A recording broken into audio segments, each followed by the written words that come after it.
So this video is based on AQA A-level business studies, but it's looking at year one.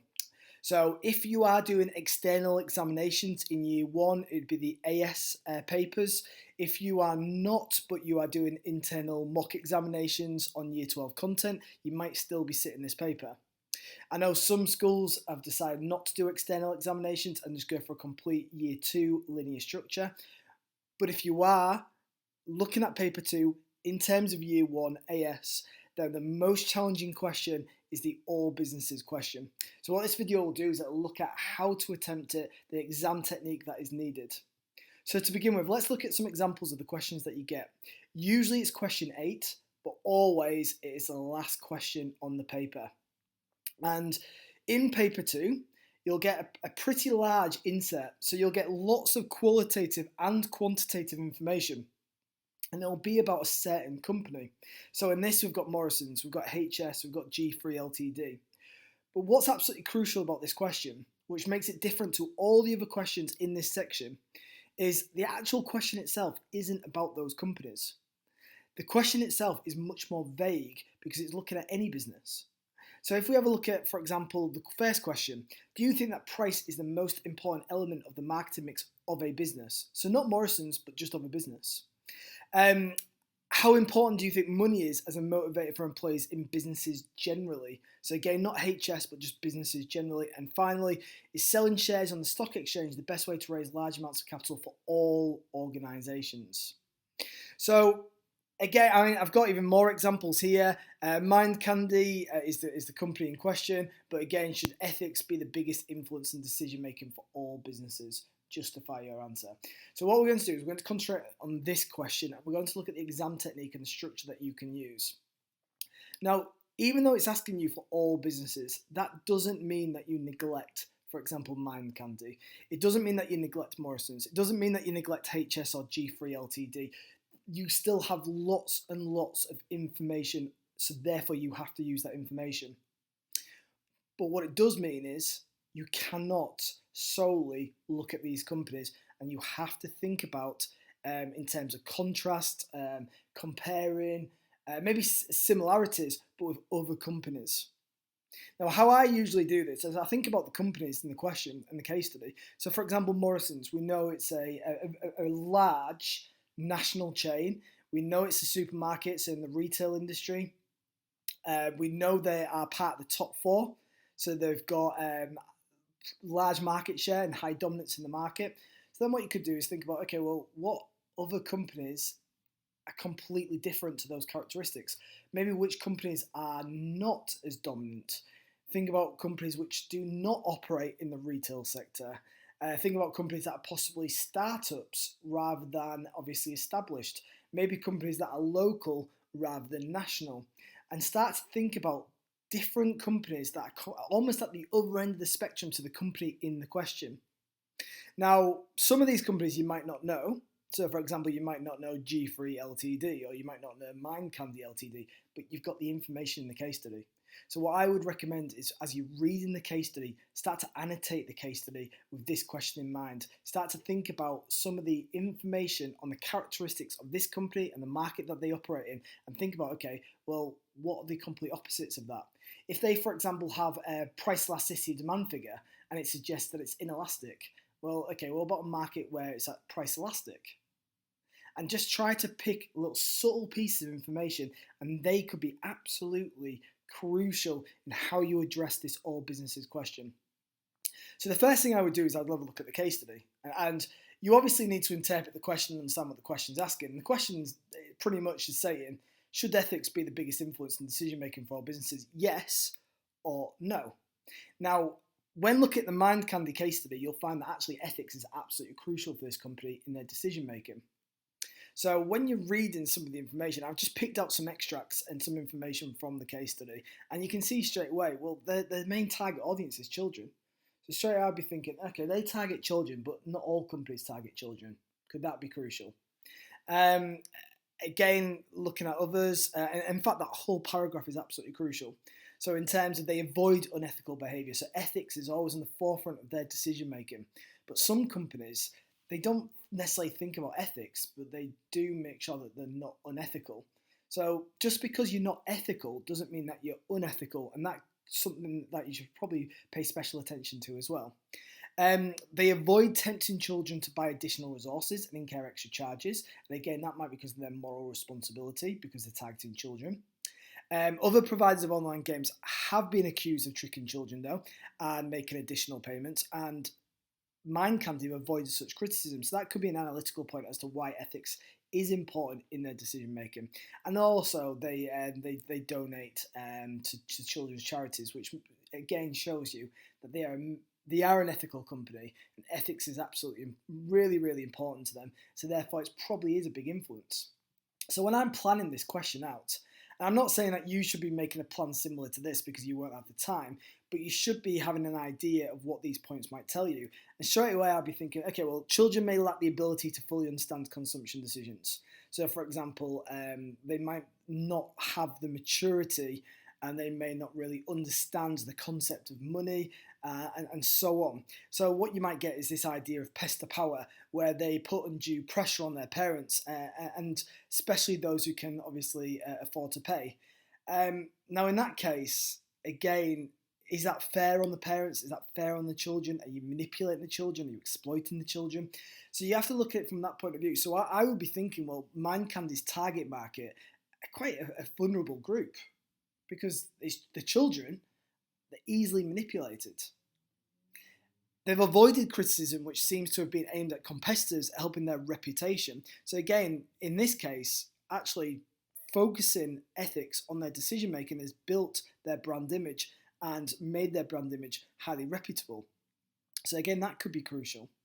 But then when you think about other businesses, well, other businesses don't target children. And therefore you could think, well, adult consumers are more mature and not as easily manipulated. So therefore, do other companies have to necessarily think about ethics in every decision they make, because they have that understanding that adult consumers, they can make up their own minds as long as they've got the information. The criticism could have been from the media or customers. However, there seems to be an ethical debate with such industries because, again, they are targeting children. Some industries may just not have any ethical dilemmas and do not need to be seen as ethical as long as they're not deemed unethical. Some companies are also known for their ethics. Their brand image revolves around this, such as Mind Candy, but other companies are not. You think about companies and you might never ever think about their ethics, but again, you don't see them as unethical. You don't think they've got a bad reputation. You just don't associate them with ethics. And that's maybe because it's not that important to them. Now, obviously, you need a balanced argument. We've looked at why ethics might be important, but we also have to think about why ethics might not be the most important. We're not saying it's not important at all, but like the question says, should it be the biggest influence? And we'd have to say no, it might not be. So again, have a look at the case study. The clues are in the case study. The clues in the case study guide what your point should be, and it ensures that you've got application. So what we've got here, analysts have suggested that Mind Candy should become a public limited company. So we'll delve into that a little bit more in a minute. But we've also got financial data. So we've got our sales revenue, we've got our operating profit. So again, I'm going to pay special attention to that. So when I'm planning my counter argument as to maybe why they shouldn't be, I'd be thinking, well, actually, Mind Candy do seem to have supportive shareholders. I think it's Spark Ventures, a venture capitalist that they've got. But if they did go public, would there be more pressure to abandon ethical decision making due to cost? And therefore, when we're looking at other companies and we're looking at other businesses, what about those other businesses that are already public limited companies? They will probably have that shareholder pressure, and therefore they might not have the freedom to make such ethical decisions, and they might be influenced by their shareholders more than ethics. Now, looking at Mind Candy again and looking at their financial figures, their sales turnover continues to fall and they're operating with a 2.2 million loss. So in that case, other companies may think actually financial security is more important than ethics, and therefore every decision they make, they think about it financially rather than ethically. So we can look at that trade-off between profits and ethics as well. So when we're looking at evaluative points, and again, I'd be planning these as I go along. The worst thing you can do with these 20 markers is put pen to paper straight away, because even though you'll start off pretty fast and you think you'll be quite productive, after a while, it might be after the first point, it might be even before the first paragraph is complete, you'll start hesitating, you'll be umming and ahhing, and you'll start to think, okay, well, where am I going with this? What is actually my structure? So it's better to plan it first. So in terms of evaluation points, I'd be thinking, well, what about stakeholder mapping? Which stakeholders have the highest influence and interest? Because surely they will then dictate what their influence is with regards to decision making. So what it'll be is the company will have to then think about and anticipate and meet those stakeholders' needs. And if that relates to ethics, then ethics will be the biggest influence. If it's not ethics, for example, it's finance, then it'll be financial. Is there necessarily a trade-off between profits and ethics? If firms are deemed unethical, will this directly impact their sales? As if so, is it worth the increase in costs, because then it'll retain their ethical reputation and it'll still generate high sales? However, if there is a trade-off and consumers are focused on other aspects rather than ethics, for example, lower prices, then we could look at it from the point of view, well, ethics actually, not only does it cost more, but it doesn't necessarily generate higher revenue. Because if you're, for example, operating in a market which is deemed price elastic in demand, and you put up prices, but you feel like, well, I'm adding value because I'm more ethical, it might not necessarily add value, because it might not actually justify the increase in price, and customers might be very, very responsive not to buy from you. So you have to look at it from that point of view as well, and look at the market itself and external factors within that. So just as a bit of technique regarding the structure, what I'd be looking at is you need an argument 1 and you need an argument 2. That's all you need, all right? But within those arguments, you need to make sure that you have a balanced argument and you're evaluating throughout. So when you've got your chains of analysis, you'll have a chain of analysis for argument 1, and you'll also have a chain of analysis for argument 2. But you have to consider the case study, what clues are in the inset, and that will guide your analysis. This will ensure evidence and application. But you want to make sure that you're not storytelling. So make sure that you ensure your balance of theory as well. Be as technical as possible. You are an A-level business studies student, so you need to have detailed reasoning. You need to assume the examiner knows nothing. You need your application. You need your theory. But once you've finished that analytical point, you have to then evaluate it. Now, with the 20 marker, a very, very good way of doing that is, well, you've talked about the company, for example, Mind Candy. But now let's evaluate the point that you've made. Would that be the case for every other business? So as I've put it there, however, you have only considered one business, so therefore when evaluating, you now need to consider whether this point relates to all businesses and find an example of where it doesn't. Because then that will help you to evaluate that point, but also address the all businesses. Now your argument 2 will make sure that you've got a balanced argument before you reach your overall evaluation.